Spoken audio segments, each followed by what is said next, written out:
আপনি কোনো চিন্তা করবেন না ম্যাডাম, আপনি যান পেশেন্টকে নিয়ে আসুন। জি, আমি পেশেন্টকে নিয়ে আসছি। আর আপনারা এমনভাবে ট্রিটমেন্ট করবেন পেশেন্ট যেন কোনোভাবে কিছু না বুঝতে পারে। আপনারা টেকনিক্যালি সিটি স্ক্যান বা এমআরআই যাই করেন না কেন সব কিছু সেরে নেবেন। হ্যাঁ, আমি বুঝতে পেরেছি। ম্যাডাম আসতে পারি? আসুন। আপনি কেমন আছেন স্যার? জি ম্যাডাম, ভালো। জি, আপনি আমার সাথে চলুন, আপনার সাথে যাবো মানে? আপনার কিছু চেক আপ করবো। বুঝলাম না, আমার ভাবির হাত কাটছে, আপনি আমার চেক আপ করবেন কেন? এমআরআই মেশিন নষ্ট হয়ে গেছে তো ওটা ঠিক করার জন্য তোমাকে লাগবে। তুমি একটু ওনার সাথে যাও। আচ্ছা চলেন, সমস্যা নেই।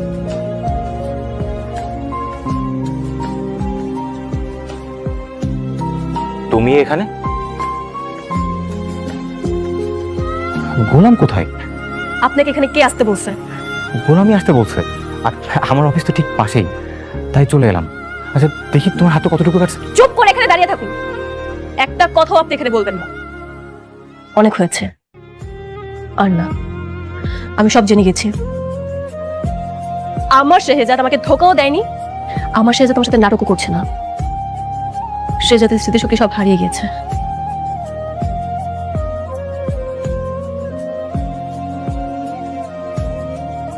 শুনুন, রোগীর প্রয়োজনীয় টেস্টগুলো চলছে, আমি আপনাকে কিছু অ্যাডভাইস দিচ্ছি, আপনি মন দিয়ে শুনুন। আমি রিপোর্ট দেখে মেডিসিন লিখে দেবো, কিন্তু শুধু ওষুধ খাওয়ালে কাজ হবে না। ওনাকে আপনার মানসিকভাবে কিছু টেক কেয়ার করতে হবে। যেমন ওনার পুরনো সুন্দর সুন্দর যে ঘটনাগুলো আছে ওগুলোর গল্প শোনাবেন, তাহলে তার ব্রেন রিকল করবে। এখন ওনাকে মানসিক প্রেশার দিবেন না, ওনার সাথে ভালো আচরণ করবেন। উনি যেন সবসময় মানসিকভাবে ফ্রেশ থাকে, তাহলে ওনার স্মৃতিশক্তি ফেরার চান্স থাকবে। এই খেলা তো খেলবো আমি। মানসিক শারীরিক অত্যাচার কাকে বলে, কত প্রকার ও কি কি, সেই খেলা আমি খেলবো। তুমি আগের দিন গোলামের থাপড়াইছিলে না? হ্যাঁ, এখন থেকে সকালে একবার, বিকালে একবার, এবং সকালে ঘুম থেকে ওঠা শুরু করে রাতে ঘুমানো পর্যন্ত ওরা তুমি থাপড়াইবা, পারবা না? ওকে যত পরিমাণ পারো টর্চার করবা।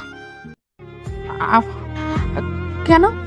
তুই না কালকে বললি যে আমি যেন ওর পিছনে না লাগি, এখন আবার হঠাৎ করে এই কথা বলছিস কেন? মা সহ্য হইতেছে না মা, আমি সহ্য করতে পারতেছি না, তুমি বুঝতেছো না? ও কি করতেছে জানো?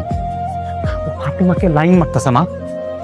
আরে ফাতেমার কোটি কোটি টাকা, ও যদি একবার ফাতেমাকে নিয়ে ভাগতে পারে, আমার সব প্ল্যান ভেস্তে যাবে মা, আমার সবকিছু ভেস্তে যাবে।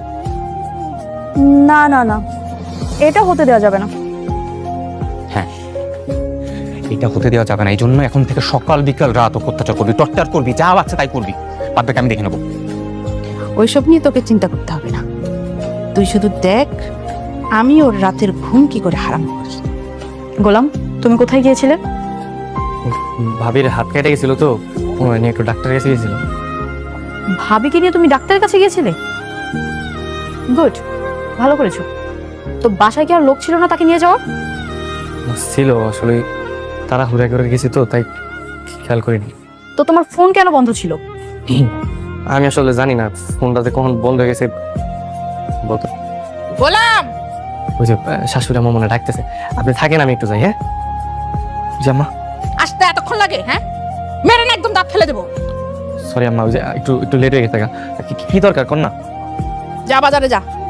এত রাইতে বাজারে? হ্যাঁ, এত রাতেই বাজারে যাবি, যা বাজারে যে শশা নিয়ে আয়। শশা? শশা দিয়ে কি করবেন? শশা দিয়ে আমি কি করবো সেই কৈফিয়ত কি আমি তোকে দেবো? আমার কালকে সকালে এনে দিই। না, আমার এক্ষুনি লাগবে। আমি মুখে ফেস প্যাক দিব আর চোখে শশা দিয়ে ঘুমিয়ে থাকবো। যা নিয়ে আয়। আয় আয়, কি কোন আম্মা, আপনি এই বয়সে ফেস প্যাক দিবেন?